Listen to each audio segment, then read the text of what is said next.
ભાઈ બહેનના પવિત્ર બંધનના પર્વ રક્ષાબંધનની આજે ગુજરાત સહિત દેશભરમાં ધામધૂમથી ઉજવણી થઈ રહી છે। આજે સવારે 5:53 વાગ્યાથી બપોરે 1:32 વાગ્યા સુધી ભદ્રાનો પડછાયો છે, જેના લીધે આ સમયગાળા દરમિયાન રાખડી બાંધી શકાશે નહીં। જ્યોતિષીઓના મતે આજે બપોરે 2 વાગ્યાથી રાતના 8 વાગ્યા સુધી રાખડી બાંધવા માટે વિશેષ શુભ મુહૂર્ત રહેશે। આ શુભ મુહૂર્તમાં રાખડી બાંધવાથી ભાઈઓને સમૃદ્ધિ સાથે દીર્ઘાયુના આશીર્વાદ મળે છે।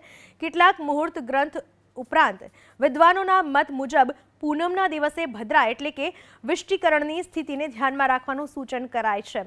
જ્યોતિષ ગણતરી મુજબ જો ભદ્રા વિપરીત હોય તો તે સમય દરમિયાન શુભ કાર્ય કે રક્ષાસૂત્ર બાંધવાનું યોગ્ય મનાતું નથી। આજે રક્ષાબંધનનો પાવન પર્વ છે। આજના દિવસે બહેન પોતાના ભાઈના કાંડે હાથમાં રાખડી બાંધે છે અને તેના દીર્ઘ આયુષ્યને લઈને પ્રાર્થના કરે છે। તો સાથે ભાઈ પણ વચન આપે છે, આજીવન બહેનની રક્ષા કરવાનું વચન આપે છે।